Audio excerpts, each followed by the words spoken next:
Greetings, brothers. Today we're starting a bit of a new series on the channel, so if it's well received, we'll do more.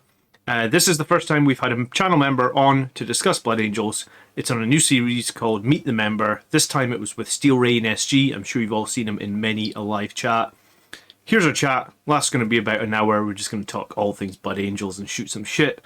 I hope you enjoy it. If you don't, or if you do, leave me a comment at the end of the video and let me know so I know whether to make more of these. Alright, let's roll. Enjoy.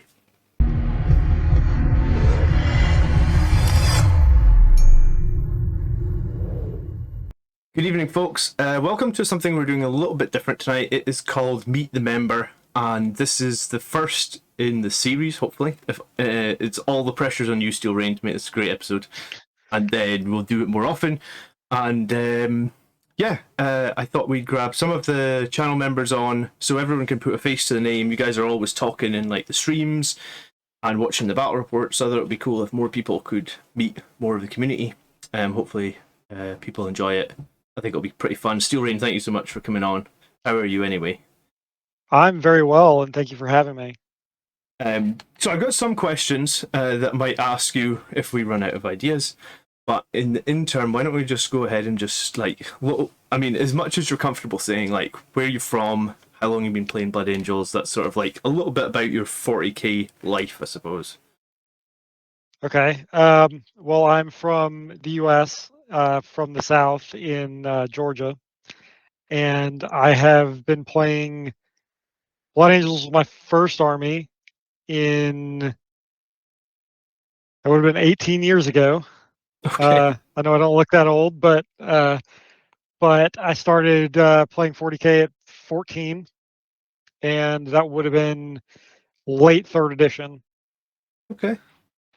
So what was your? I was going to say. So what starter set did like? What was the first box you got? Like, was it one of I the? don't think that I got an actual starter set. I think that I did have a pretty good GW store where the workers there were really helpful in kind of getting me what I needed. So I just sort of built up a Blood Angels army, and I think I bought a lot on eBay too at Okay. some point.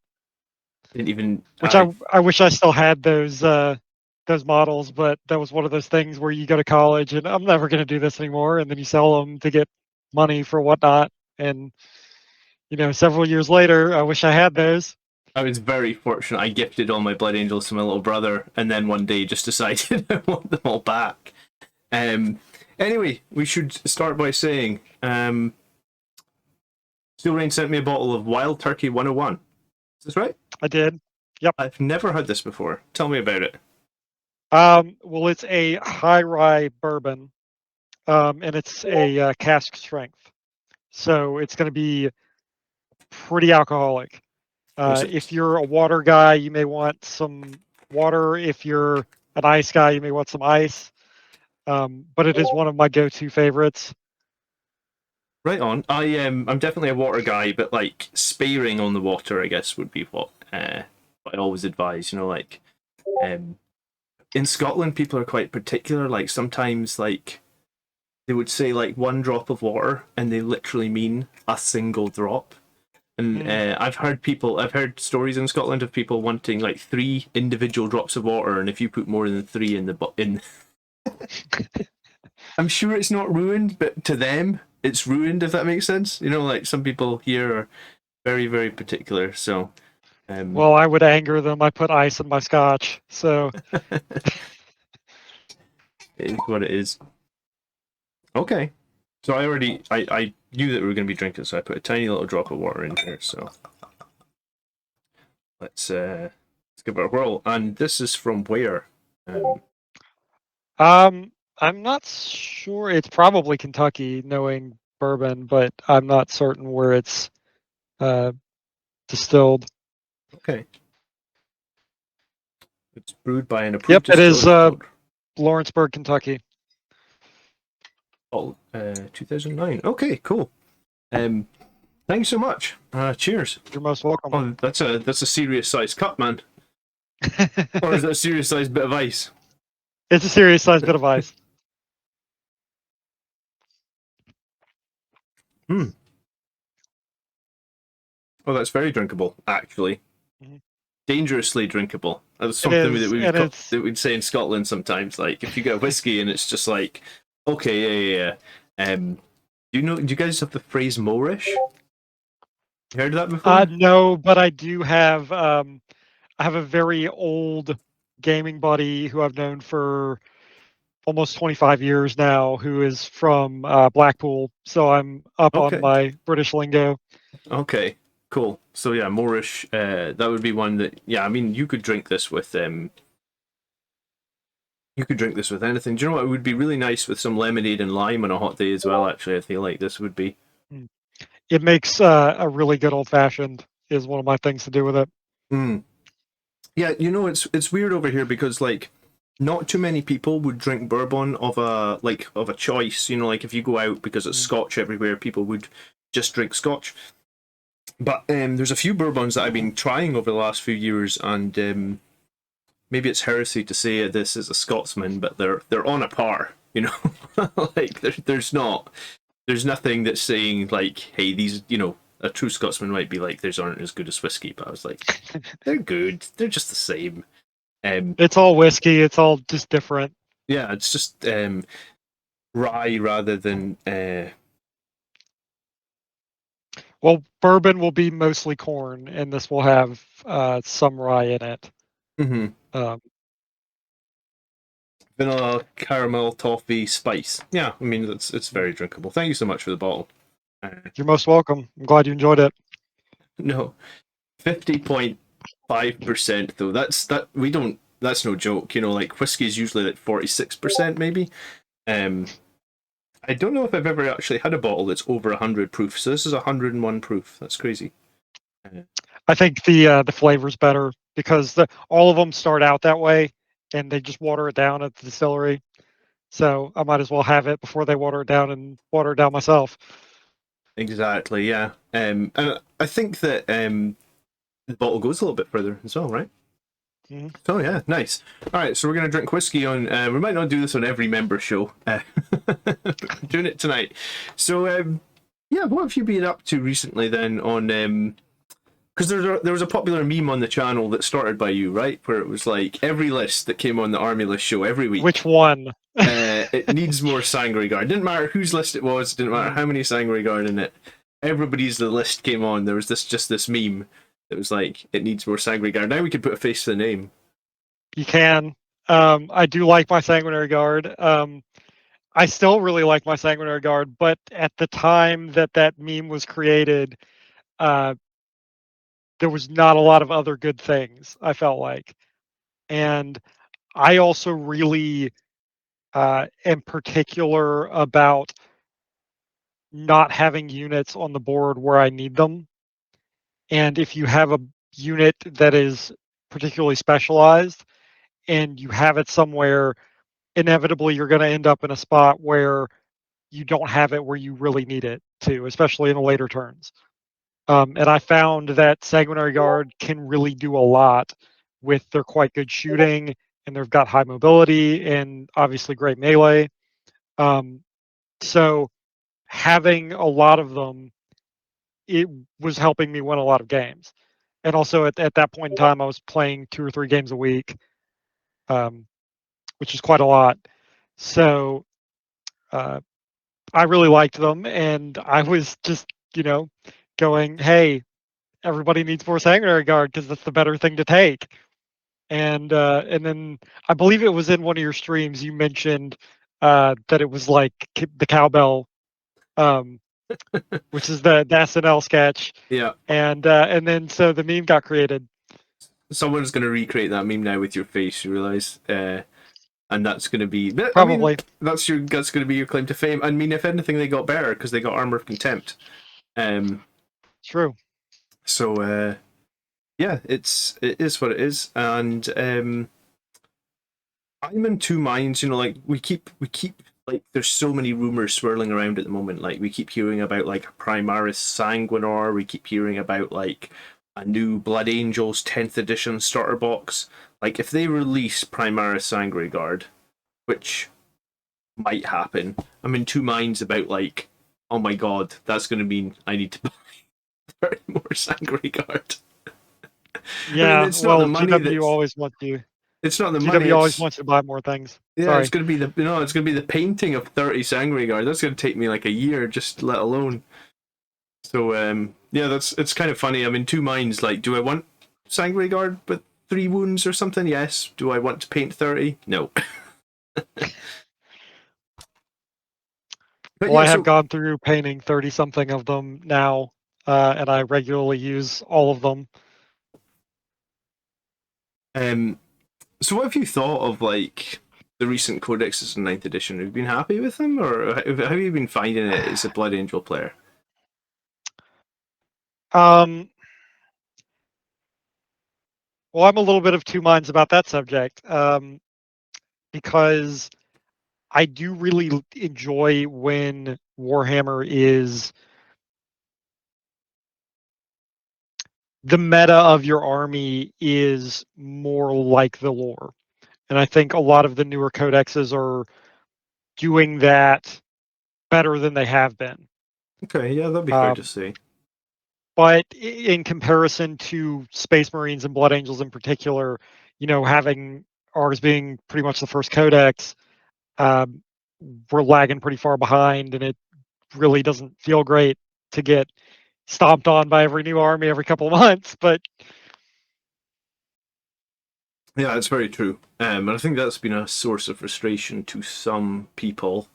I've been trying to flip that on its head. Like, I don't know if you saw, maybe you saw today that I took a super heavy tank to an RTT just because it was like I couldn't figure out what I was like I was really struggling to write a list, and I played against a bunch of sisters lists. I played against a bunch of elders lists, and I was getting fairly stomped. Like um a few games I felt like I played pretty well. Like all my moves were right. In one of the games against Sisters, I actually killed 2 of his squads of Zephyrim and 2 of his squads of Repentia in turn 1, I think I did. And I was thinking to myself, like, that couldn't have gone any better, right? Like, Repentia and Zephyrim are absolute monsters. They kill Marines like we're not even wearing armor. Killing 2 out of the 3 squads in turn 1, I was like, this is the best chance I have of beating Sisters. And then I'll lose the game anyway. And I was like, yeah, so that sort of inspired me to like try and flip it on its head and not get frustrated, because I get some people are frustrated with like the new codex as being strong. I was just like, right, it's finally time. I'm bringing a super heavy tank to the tournament. No one can talk me out of this. And if it had 2 turns where it completely whiffed like all its shooting, like every single gun didn't kill anything, and if it hadn't whiffed its shooting in both those games, I think I could have finished second probably. But yeah, it's been a bit of an interesting addition. Obviously, we had Armor of Contempt that is a bit of a stopgap. Mm. And like, how do we like what are the hopes for the? Are you hoping for this 2.0 codex? Do you believe the rumors?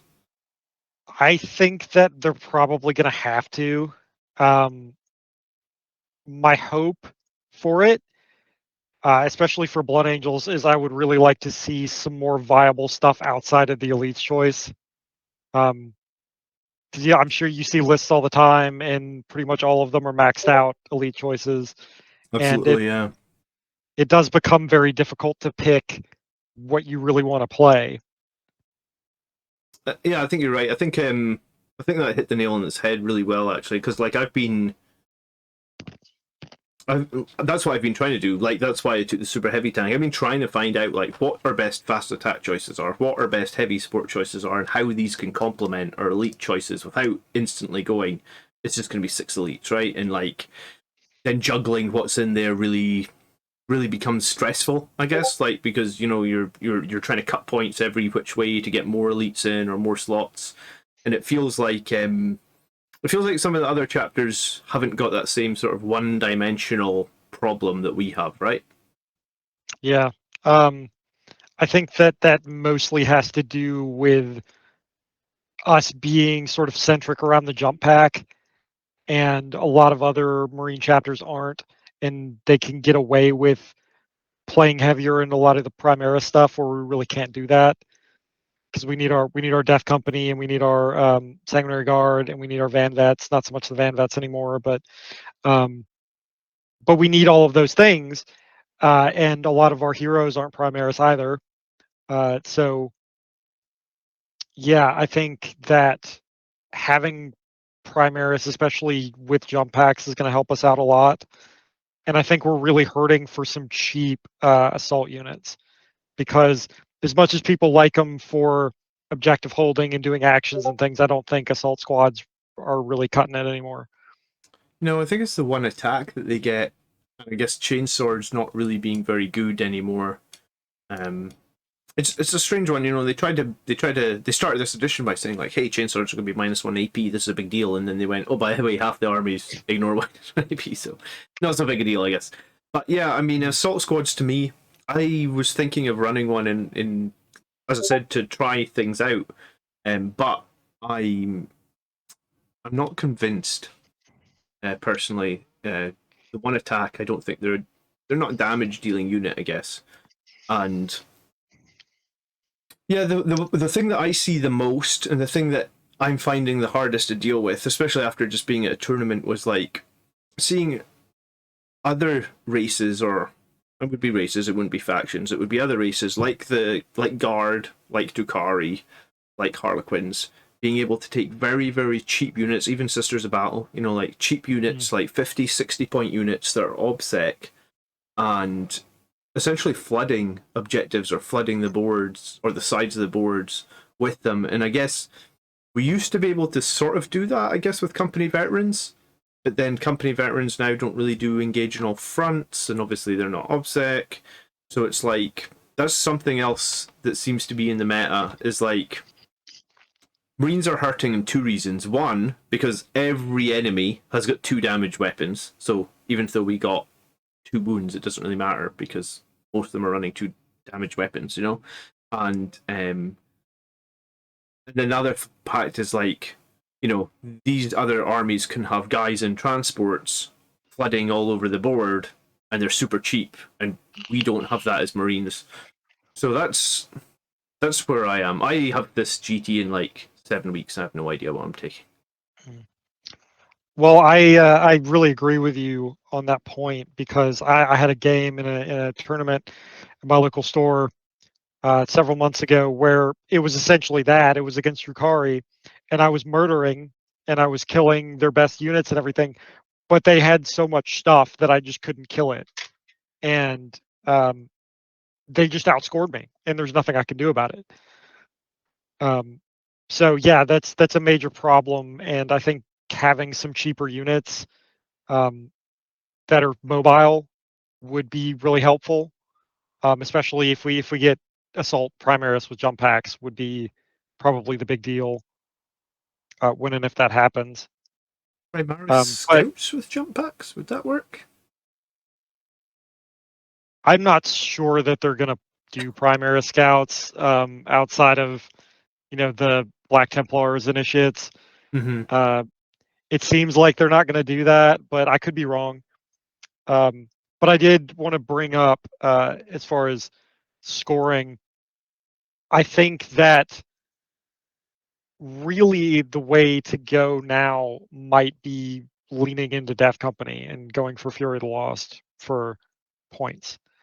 Have you been spying on my streams this week, or is that random? You said that. Well, I've been I've thinking had about. that thought for quite a while since that update came out, and I've had a list that I haven't had the chance to do extensive testing on because I don't have that many Death Company yet. But I think that may be the way to go, and I think stacking up on the killing secondaries is really going to get you somewhere. And I always like to do things that will score me multiple times. So if I'm getting points for things I'm already going to do, that's money. Exactly. Yeah. That I have had this. I don't. On my stream on Thursday night, I was literally doing 7 Death Company with power swords and infernal pistols. I think I'm transitioning into 3 squads of jump Death Company. I think, and I'm not 100% yet, I'm gonna run a Death Company Dreadnought as the 4th squad. I'm gonna reserve the Death Company Dreadnought, and I figure that gives me like almost like the Death Company kill 2 units and they all die in different turns. That's 10 victory points. They kill 3 units and I'm at 13 points. So it's like I feel like 3 Death Company with jump packs and Death Company Dreadnought will kill 3 units in a game, you know. And so I'm thinking the same way. Like, Blood Angels don't seem, you know. I played against Sisters who seem to just be able to score like 100 points just holding 2 objectives the whole game or something. And I played against Guard who are also able to just score like 100 points by sitting on their side of the map. So I was like, right, we need secondaries that going to score really reliably. And a lot of people have been really keen on Blade of Sanguinius because you can pick a weak character to like chase after, essentially.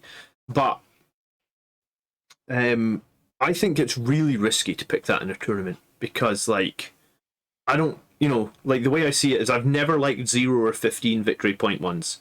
And yes, you can score 5, or yes, you can score 10, but it's a really, like, it's a bully, and it's like you either kill him or you don't, you know? And if you don't kill him for whatever reason, and in one of my games I picked it, and like at the start of the game he was on the front line, that character just went right into the back corner with all those other units between me and that character, and I was like, this was probably a really bad pick now. So well, I tend to pick Blade of Sanguinius quite a bit, and what I will usually do, instead of picking a character you think is going to be easy to kill, pick one that you know he's going to want to have on the front line. And even though it's going to be harder to kill, if he decides he wants to run away with that character, he's basically taking it out of the game. no, I suppose that's a good point. Something I didn't consider. And it's less harmful now because you get to pick it, that you're not running into the problem of like them picking Mortarion, right? Which it was an awful thing back, but when they got the pick. Yeah. Yeah, I guess Blade of Sanguinius, you just have to be smart. If your opponent is smart, or if they have a character they can screen or they don't want to, I think it's pretty difficult. So yeah, I'm fully on board with Fury of the Lost. I think you could also do Fury of the Lost with like 3 jump units of Death Company and a Death Company captain. But that would mean, you know, one of your HQ slots has to be given up by Death Company, and I'm not sold on the Death Company captain. I did build like 3 of them, but I'm just not sold on him. Have you run him? Do you like him? I have run him. The only way I've particularly run him is just to be a shredder with like Teeth of Terra. Yeah. I don't know that it's great. I think that what I would rather do if I'm going to have a Death Company character, if I'm going to run that many Death Company, is that do the thing I've mentioned a couple of times in chat, which is run the double chaplain, run Astrath and Lamartis, and you get Lamartis as a Death Company hero. Oh, that's true. Yeah, he is Death Company hero, and there's a weird interaction with his rules where he doesn't have the Death Vision keyword, but for 1 CP you can cast Death Visions. I don't know if you saw that, which is it's on my radar. Yeah. It's like I think rules as written, it's fine, but it feels pretty dodge. Okay, yeah. I mean, I guess Astaroth helps if you're going to run 10-man Death Company. You think Astaroth's needed if you're just running 5s? Whether he's needed or not, I take him anyway, because I'd take him if I have no Death Company, and I have. I think he's great. I think he's one of our best characters now that the lack of CP has kind of put the kibosh on the super bike characters. I know you still run the captain, but I haven't run a bike character in probably 6 months. I like him with Rights of War. I think that's the main thing that I like about him, because I feel like he's really powerful with Sangre Guard with Rights of War. I think, well, I mean, a lot of the top tournament lists run Rights of War, and I just think that obviously you can run it on like the Priest. I think the Priest is a good character for Rights of War, the Sangre Priest, and I also think the Sang Ancient is a good character for Rights of War. And I think one of the main things that make them good is the fact that they give the obsec to themselves. So if you have it on the Priest or the Ancient, you can basically sacrifice them in 1 turn. You just jump them onto the middle objective and just go like, well, you can advance them as well. So you're talking like at least like 15, 16 inches. You can just be like, right, that's mine. Yes, you'll kill my Priest next turn, but I've just denied you 4 points and I've scored 4 more, you know? So like sometimes that could be cool. The thing I really like about putting on the Sangre Ancient, and I didn't realize this until recently, is I don't know if you knew this, but you can use the 6-inch heroic intervention on the Ancient because he's got the Sangre Guard keyword. So he can hide off the objective and then heroic onto it and be obsec, which was pretty cool.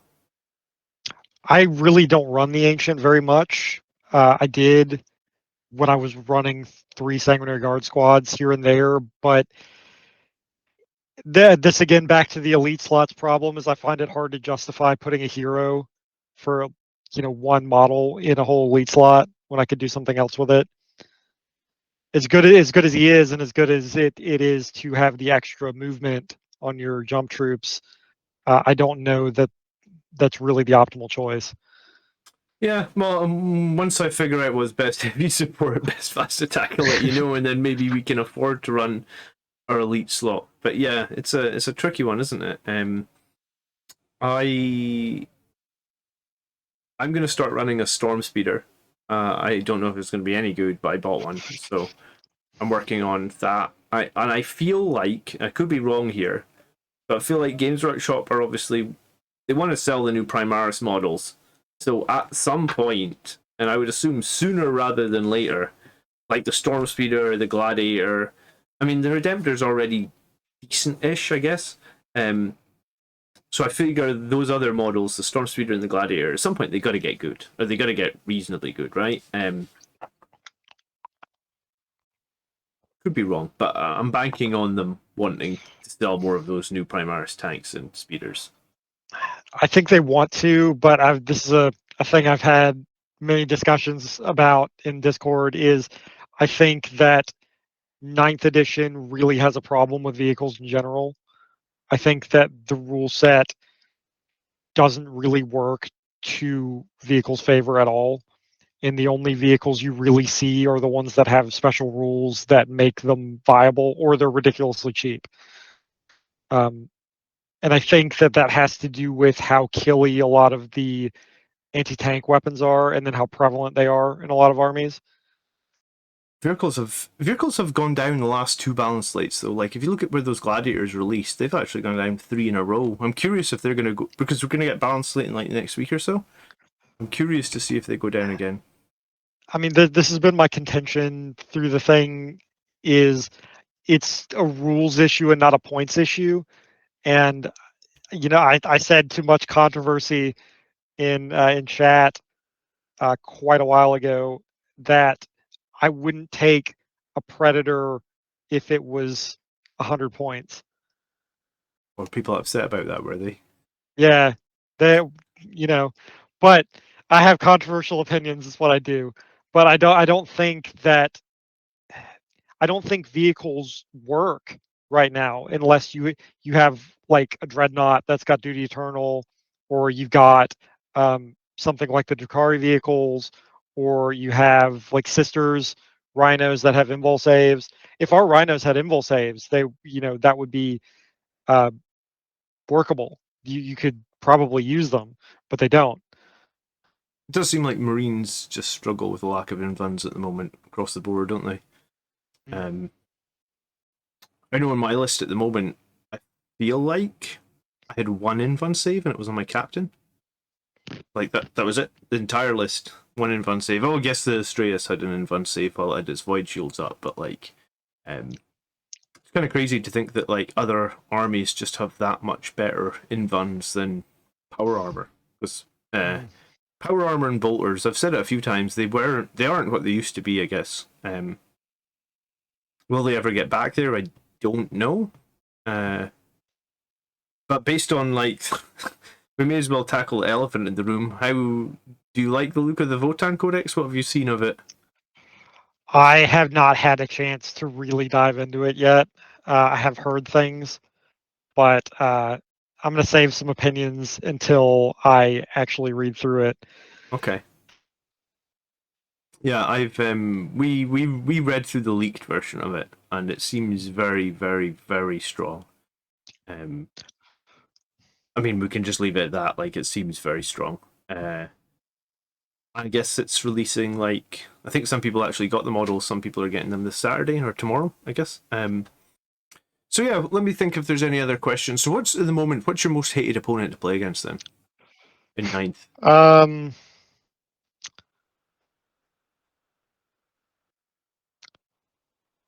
I really don't like to play against Black Templars.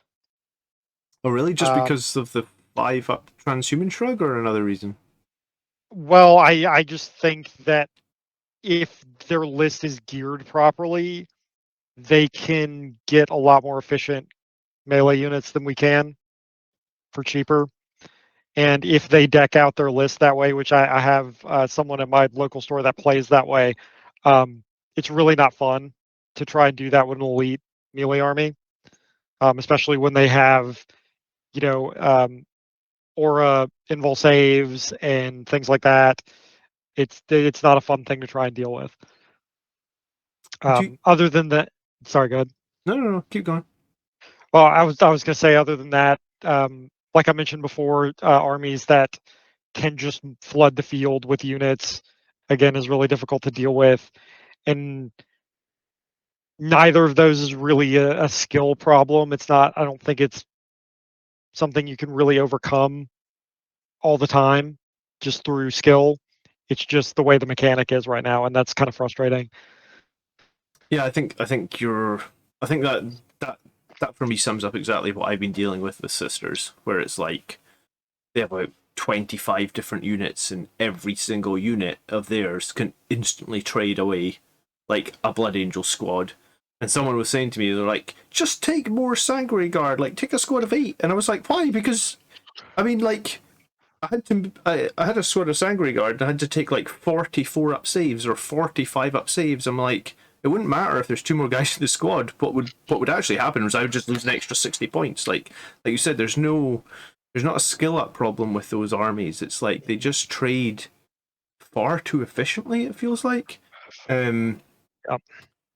Full rerolls on the Zephyrim for Sisters of Battle is just crazy. Especially when they're in bloody rows.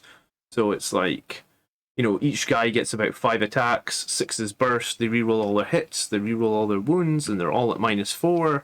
Even with Armor of Contempt, like, we got no chance. They'll just, I think Andrew said it was a 110-point unit, and I was like, right, that 110-point unit can trade anything that I have on the table. Yeah. Um, You're close to 300-point unit of Sangard they can trade with. yeah, They can trade with almost everything in your list, which is really frustrating.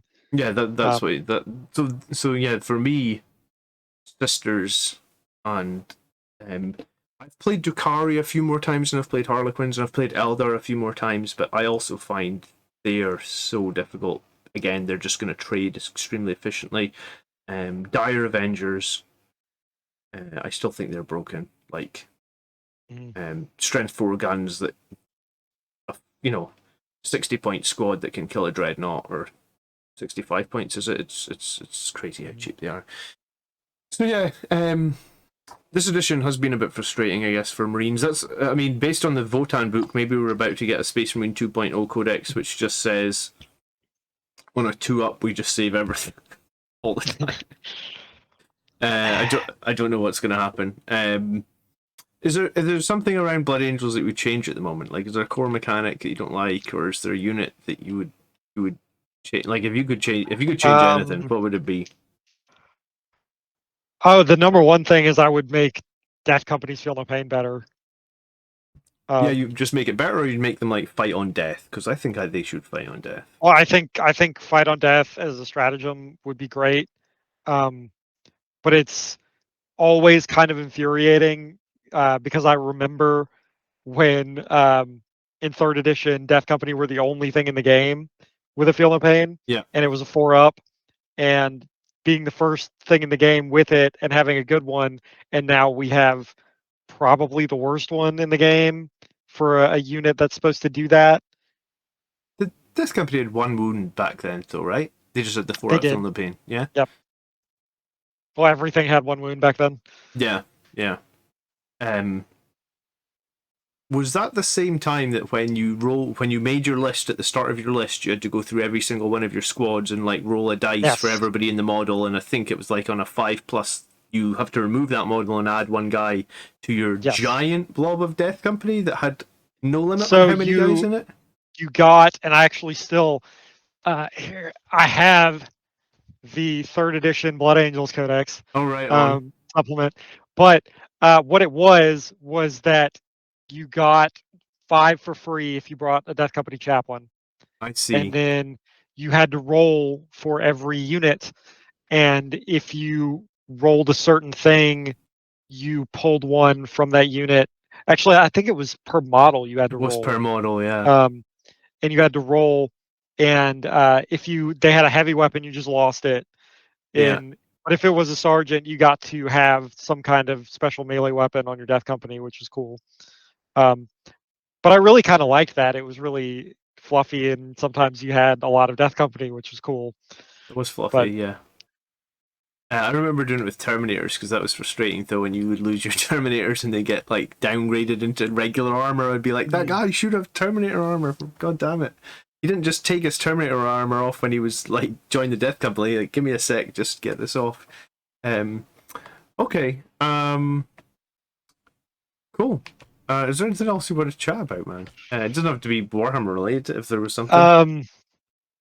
can I persuade you to run Astrath in a game? Is the question. I mean, I ran Astrath in 8th edition like all the time. I also ran the Sanguiner in 8th like all the time. Because Sanguiner's aura in 8th was much better, right? Because it was like it didn't. It was just +1 attack. It didn't have that caveat that's like it Right. doesn't stack with shock assault. So it was like you run Dante for the +1, or the rerolls, or you run the Sanguiner. And I really like the Sanguiner in 8th. So yeah, I think in the next 8 weeks before this GT, I'm going to run some different things. I think the problem that I keep having is Mephiston genuinely does work for me when I take him to the tournament tables, and I get that he can be unreliable, and I get that sometimes it sucks having to reroll his powers, but he is like he's inherently tanky, right? You know, like toughness 5, Primaris, and also 2 up, 5 up, feel no pain. Like I think people like just this week past in the Harlequin game, I just angel sacrificed Mephiston at one point, and like Mephiston didn't even take a wound off of him, you know. So it's like I guess Astaroth is much more aggressive. Mephiston, I think, is much more defensive, and I guess I'm more of a defensive player. But like, in 8th, my list's like in 8th. You played in 8th, right? Yes, I did Yeah, play an I eighth. mean, my lists in 8th were just like all jump units, and then obviously 8th was Hero Hammer. So I think I was running like, I must have been running like 6 characters or something. Like a couple of Smash Captains, the Sanguiner, Astaroth. The Priest was different in 8th, in that like you didn't do the healing, but he gave you +1 strength and an aura, which was really good for Death Company back then because it meant that your chainswords were strength 5, and with your +1 to wound, you were typically wounding other Marines on 2s. So I like in 8th, I just ran like all the characters and all the jump units, and then I guess when in 8th we also had our 3d6 charge, we had a relocate in the same turn, so like those 2 stratagems alone were kind of huge, and also I assume that you ran the jump character in 8th that was like 129 points. It's strange that I remember precisely it was 129 points. He ran the jump pack where you could charge on a 3d6 by default or re-roll a charge by default. So it was like you get this 3d6 Yep. unoverwatchable charging character that can kill a knight. Yep. And yeah, I mean, it was good times. Ninth, I'm glad ninth isn't like Hero Hammer. I think it's put like the squads much more back into the game. Well, I see. This is the problem. I think, which is I think needs to get addressed for Space Marines, and it has to a degree with some of the newer Codex supplements. But I think Space Marine heroes kind of suck compared to everybody else's heroes that are coming out. It's we don't have anything in that larger hero range like a lot of other armies do, and characters with 4 and 5 wounds just don't survive very well anymore. Yeah, that's very true. Yeah, we don't have anything like that. I mean, I guess that's why I go for the bike captain in a I was going to say in a desperate attempt to have a character with toughness 5. I guess, right? Yeah. Um, Because yeah, I mean, I guess that's why I run Mephiston, just because like people keep saying you could run the Psyker with the +1 to cast and he'd be more reliable. I was like, yeah, but Mephiston's got more wounds, more toughness, more feel no pain. I feel like I need those in tournament settings. But yeah, I mean, I suppose it just comes back to skill or it doesn't come back to skill. It comes back to some of the other factions can trade with Marines really, really well, and it doesn't come down to skill, I guess. Um, Well, I think there's an issue with librarians as well, that they're just not very good in general. But there's like one or two psychic powers that you like, which is like Null Zone, and you like having a smite, and you like having some denies. And I think um, you like Unleash Rage, don't you? I do, On yeah. Yeah. Um, I mean, it's okay. Uh, it's just there's nothing wow about it, and force weapons are kind of terrible. Yeah, yeah, So Mephiston's it weapon is terrible, yeah. I find it hard to justify librarians in general, other than as a null zone bomb. Um, and I do like Mephiston better now since Armor of Contempt. I think he's potentially viable, but I still don't know that I would really run him. Okay. All right, well, I will do you a solid, and I'll make sure Astrath's in here with my 3 squads of Death Company in the coming weeks. Um, Maybe I'll run him and I'll be like, oh my god, this guy's so much better than Mephiston. Well, he is. Yeah. Um, yeah, Mephiston could spike on his saves though, but then I mean, I don't typically. I'm one of these players that goes to tournaments and then I never walk away from a tournament and go like, wow, I spiked hard on those saves. I don't know. I mean, maybe I've got to play a bunch of tournaments and then eventually it'll just happen where I go to a tournament and like every save will be like bang, all the saves are made. Um, okay. Um,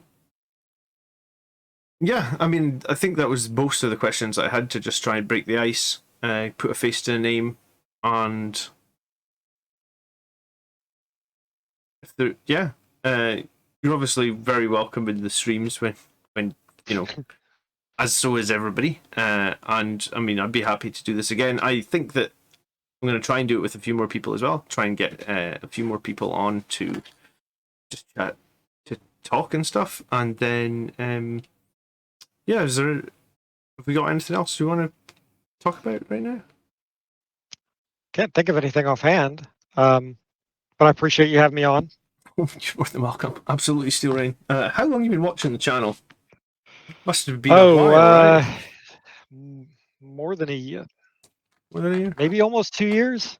I don't know Yeah. how long has your channel been going now.